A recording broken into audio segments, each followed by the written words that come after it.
The NFL trade deadline is just around the corner, and if the Rams want to help their offensive line, they can go and grab somebody. Who will they grab? Find out now.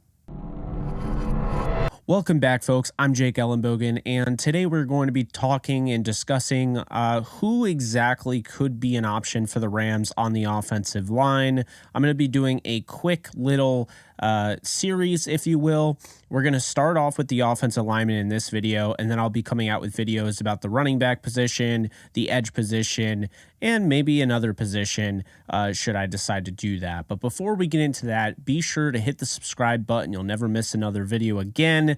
And in addition to that, be sure to hit the thumbs up button and let YouTube know that you like this video and that it should be recommended. So without further ado, let's dive into it.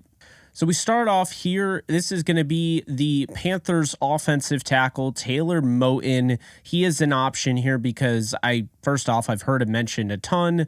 Secondly, the Panthers right now, they have opened up the door, trading away Christian McCaffrey. They're shopping other players as well. They're going to get a lot of calls. And so I think this was a no-brainer to bring up. However, is it a no-brainer to do that type of trade? You look at Taylor Moton, his projected compensation, according to me, and how I've calculated it, is 2023 third or 2023 second and a 2023 third. 28 years old. This is a guy that's signed until 2026, so there's definitely some value there, big time value there. He's a 97.8 pass pro efficiency rating. He's 55th overall this year, according to PFF, at offensive tackle. That seems rather low, but it's worth mentioning. He's 6'5", he's 335 pounds. He's got 63 starts in this league on 79 games. And, this guy just signed an extension in 2021. His average annual value is going to be $17 million. So it is a hefty contract. And if you get this guy, he's mainly a right tackle. I'm not saying he couldn't play left, but it just doesn't seem like the best fit for the Rams. And I'm going to say that they probably don't go and get him, but I'm going to give it a 5% chance of happening. I think he's a very stout pass protector that can help a little bit in the run game, but he's not a dominant pass protector. He's good. And, Taylor Moton is going to be a name that people talk about, but he is not dominant. And I don't know if giving up what the Panthers are going to need to be able to trade this guy away, I don't know if that's going to ultimately be worth it for the Rams. So I'm going to say I would pass, but I think there's a 5% chance that Taylor Moton ends up an LA Ram at the deadline.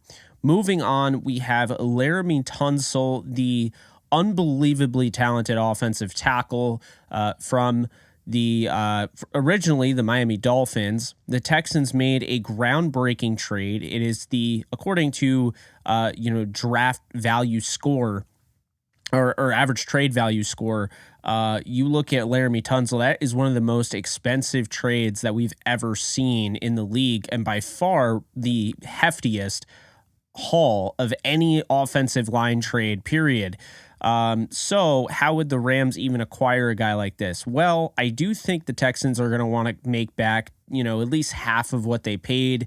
And they're not going to likely get a ton because the free agency period for him starts 2024. They have to decide whether or not they're going to bring him back. And Tunsil has to decide whether or not he's going to want to come back.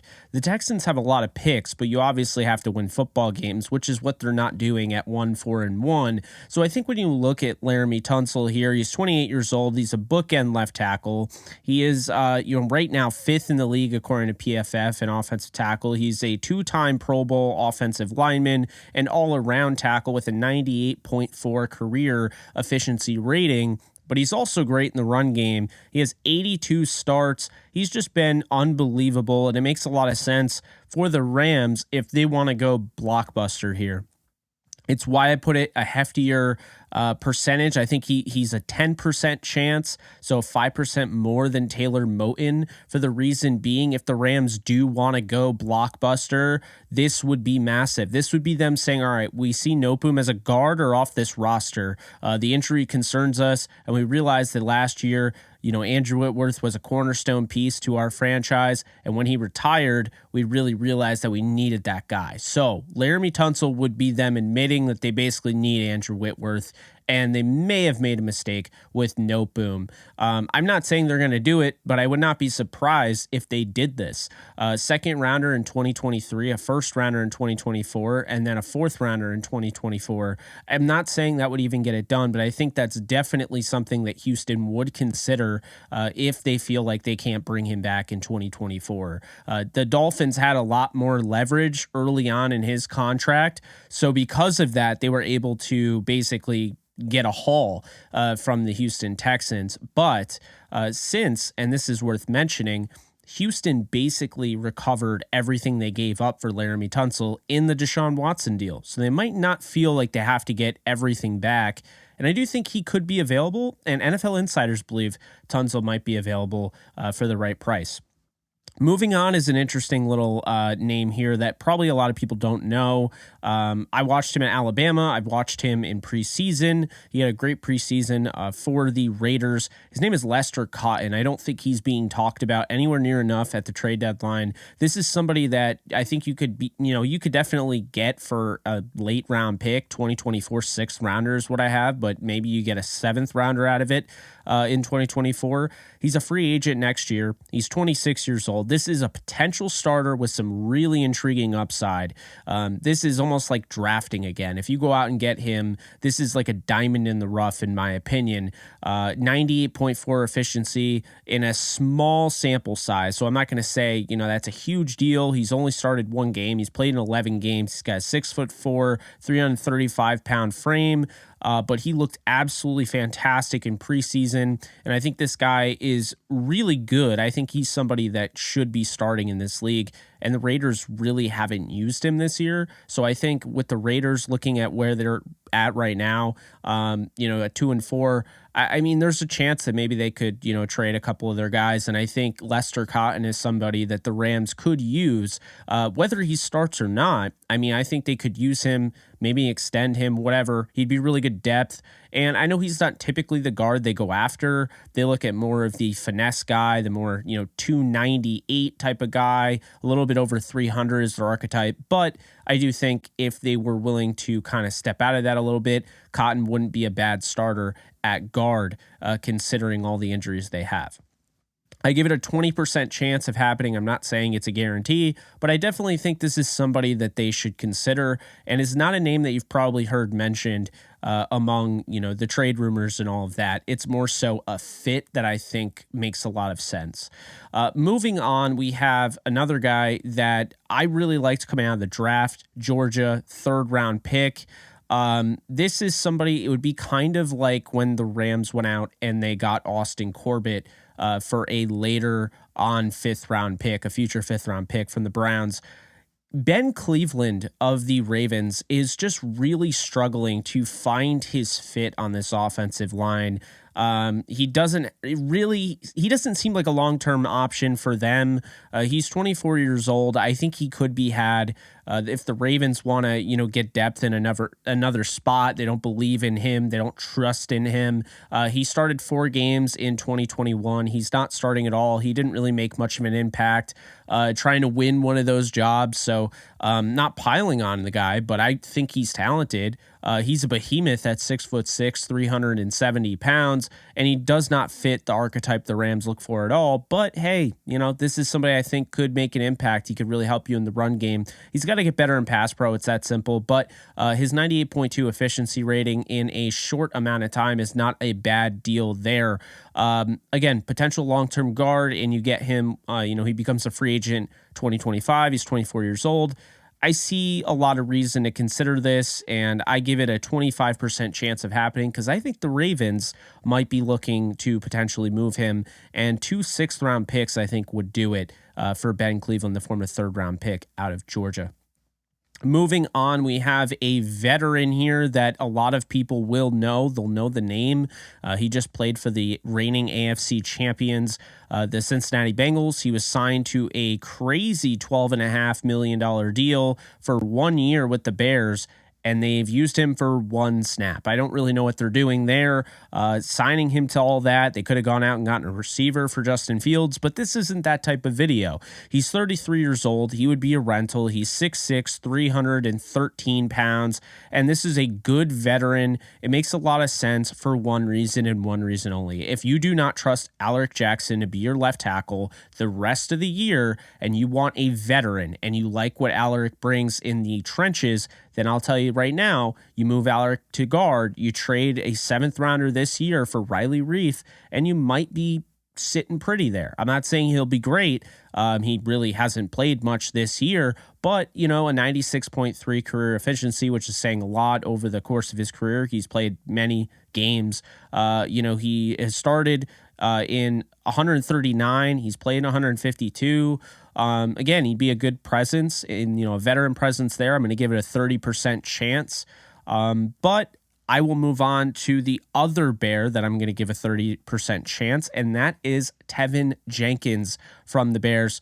Look, they drafted TEVEN Jenkins in the 2nd round, and this is somebody that you just don't give up on, in my opinion. I think he's a stud, can play offensive tackle or guard. And when you look at him, this is also another Austin Corbett all over again. He shouldn't be available, but if he is from the 2021 draft, and there have been rumors and there have been rumblings that they're willing to trade him, he's starting to play really well. So if that is still in play with the Bears sitting at 3-4, and, tied with the likes of the Buccaneers and the 49ers and the Packers, I don't know if I would necessarily trade him away, but if the Bears are going to, he's a free agent in 2025. He's 24 years old, cheap rookie deal, can play guard, can play tackle.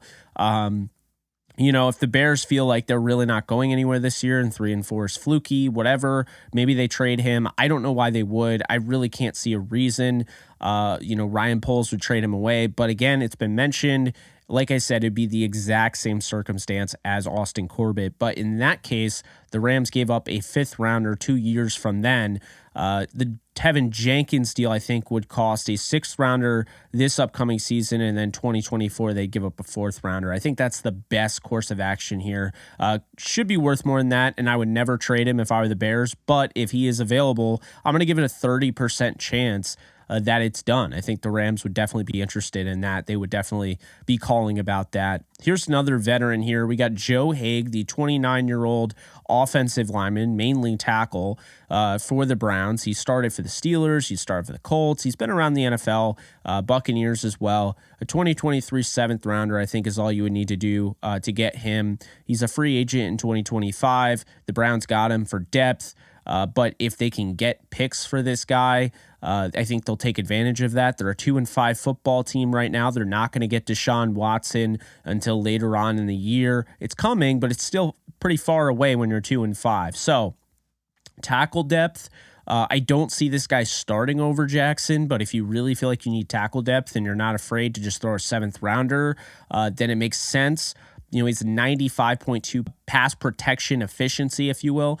And so, I think this guy is a solid player that's getting 0 playing time in Cleveland and was signed in, entirely for depth. I think he could start on this Rams team. And so I'm just going to say that right now. I really do like what I've seen out of Joe Haeg throughout his career. I'm not saying he's going to be a needle mover. I'm not saying he's great, but it would be a solid piece to add some depth to.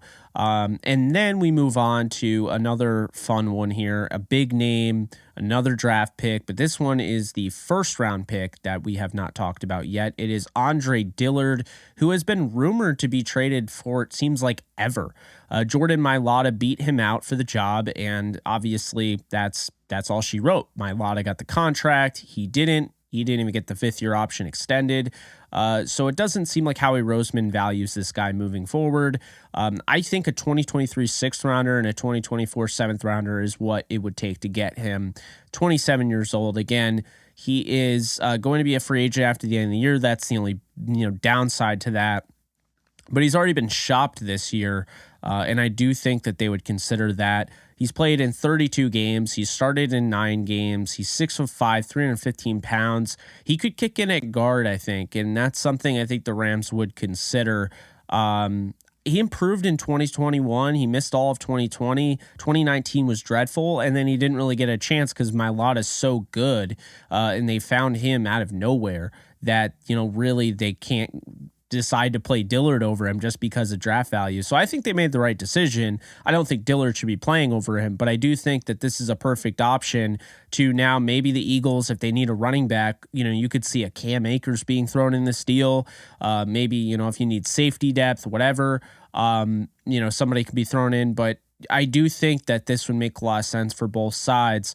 Getting some picks on a guy that you're going to lose in free agency because you turned down your fifth-year option. You're 6-0. You have a chance to maybe you get Cam Akers, and that helps you out and a pick or whatever. But at the same time, I don't think it's a bad idea to hold on to Andre Dillard just in case, they run into an injury issue. So 35% chance I'm giving it that he ends up a Ram and they trade for him. I'm not super confident. Again, 35% is a lot higher than obviously 5, but it doesn't necessarily mean I think it's a done deal. So keep that in mind. This one, however, I'm very intrigued by, and it's not being talked about enough. His name is Matt Hennessy. I know a lot of you wanted him in the draft, former third-round pick out of Temple. This is somebody, I think it would take a 2023 sixth-round pick to acquire. The 3 and 4 Falcons, look, they have Matt Hennessy. I know he was drafted not long ago in the third round. He started all 17 games last year, but he hasn't currently played in a game in 2022, and that's because second-round pick Drew Dahlman has completely taken over the reins as the center for the Falcons, and they're doing a nice job where they don't feel like they need to make a move just to make a move. He's 24 years old. He'll be a free agent in 2024. And I just look at this as center or guard depth for the Rams. Could start at guard. Definitely makes a lot of sense with the issues that Shelton's going through. Brian Allen can't stay healthy. You're down to Jeremiah Colon if Brian Allen weren't able to go. And so I just don't think the depth is great there considering all the injuries. You insert Matt Hennessy, and I think he's exactly what you look for. He's a guy that can help you in the run game. He's got to get better in pass pro for sure, but he fits their archetype of what they look for. He is exactly what they look for. 6'4", 295, more, able to get going, a more finesse guy, not really a mauler. That's not really what they look for. So I think it makes sense. A 2023 sixth rounder. I'm going to give it a 40% chance that this happens. They've had trades with the Falcons before. Wouldn't surprise me if they made another one in this case. So we move on to another veteran here, and it's a guy that has been mentioned by a lot of you guys in the comments section, and that is Cam Erving. Erving is, of course, the veteran presence that, obviously is a big deal because they just added Ekwonu, and he is basically mentoring him. So that would be a little bit of a downside to get rid of him. But this guy has not played at all this year, really, for the Panthers. He has not been used. He started 56 of 85 games, and his career is 96 pass rush efficiency. And, he's a rental at this point, but he's got top-end versatility. He can play tackle, can play guard, could even play center down the line. Free agent in 2023, and he's 30 years old. I don't know. I like this pickup. I don't love it. I like Hennessy more, but I think this is more realistic since the Rams have already contacted the Panthers about Christian McCaffrey. I'm sure they could get into conversations about Cameron Erving and others. So I'm going to say that this is a 45% chance that he ends up a Ram. I think they are going to make a move to get an offensive lineman. It doesn't necessarily mean to be a starter. It doesn't need to be a starter, but I could see it being a starter. I could also see it being for depth. At this point, this is your last chance to get better. And when you're all in to win a Super Bowl in the limited window that you have Matthew Stafford, you don't want to waste any time. So you got to be careful, but a 2023 seventh, I think, is what it would take to get it done. And I just think at this point, Cameron Erving hasn't really been used much. This is a team that, they have an expiring deal. What's the point of keeping them around if you're 2-5 football team, So I think it's definitely a possibility. So I give it a 45% chance. We move on to the guys that I'm literally giving a 50-50 or higher. And there's only 2. I think what needs to be talked about more is the guy by the name of AJ Cann. AJ Can is a player that has started a ton of games in this league, 100 to be exact. And he's gotten better each week this year. He's a 97.2 pass pro efficiency. And he's 6'3", he's 320. He's not exactly the archetype they look for at guard, but he's plug and play. He's a real cheap option. He's 31 years old. You'll have him under control next year as well. And I think a 2024 seventh rounder would be enough to get it done. I do think, he is older, and so is like Irving was 30. He's 31. Irving hasn't, he turned 30 this year. So I do think that the older factor there, the Texans aren't playing for anything. They're 1-4-1. I appreciate what Lovie Smith is doing with that talent. He's really trying to, keep them competitive, and they are competitive, but they're not winning football games, and they're not going to make the playoffs. So AJ Can, I think, becomes incredibly intriguing. Obviously, you're not going to get LAREMY TUNSIL unless you throw out a blockbuster trade, but AJ Can, you can get, and they probably should have signed, if I'm being honest, in free agency, because he could just, he's a really good depth piece, and he's cheap. So the Rams have a chance. They can grab him. I'm going to give it a 50-50 shot. I think that, this guy would help them out. I think he'd be better than Ibushi. I think he'd be better than Evans. Guy's got 100 starts in his career. And you talk about a veteran presence, which he has been for Houston. He was with the Jaguars for a while. I like their chances of getting him. I'm going to say 50%. Nothing too flashy, but this is a guy that could start for you. He's a plug-and-play guy. He's not amazing, but he's pretty solid, and I feel like he's gotten better each week I've watched this year. So I definitely like Can. And I would say, him being the 31st overall guard in PFF this year, that's not a bad thing either. That qualifies as a starter, especially when you have 64 starting guards. So I would say AJ Can, 50%. The Rams should definitely consider that. And then lastly, the guy that everybody already knows I'm going to bring up because I've already talked about so much. I've mentioned him in every chance I've gotten. Isaiah Wynn of the New England Patriots. They're 3-4. They're coming off a loss to the Chicago Bears, brutal fashion. I think they've looked pretty good up until that point. They really seem to get things going, but bad game. 2023 seventh rounder and a 2024 seventh rounder, I think, would be enough to get Isaiah Wynn. The Rams have already been in contact with the Patriots. They acquired Sony Michel, so they've already made trades with them. They traded up to get Darrell Henderson. They traded up with them to do that in that draft class. So I mean, they've traded with the Patriots before. Obviously, the funny thing is Isaiah Wynn is part of the Brandon Cooks trade. That is who they added when they traded away Brandon Cooks. So it was the 2023 pick that they got from trading away Brandon Cooks. They traded, they went and they got Isaiah Wynn. Wynn is somebody that is more of an undersized tackle. He's 6'2", 310. The arm length has always been a concern with some people, but for me, I feel like he could play tackle or guard, and I think if he came to the Rams, it would be a much-needed change of scenery, and I think he would be able to play guard pretty well. He's still 26 years old, so he's young. He is going to want another chance to really kind of reboot his season. This is his contract year. He is a free agent after the end of the year. It doesn't seem like the Patriots really want to keep him. There's been a lot of shopping between him and between the team. He wants out. He deleted all of their, all the posts about them on social media. That's a good sign that tells me you want out. He started 35 games in his career, and while he has definitely struggled this year, at least in pass pro and just everything that he's built upon, this year just hasn't been it. You go back to last year, and this guy's top 15, top 15, and I think that people forget, this is a good player that's having a bad season. He's not doomed.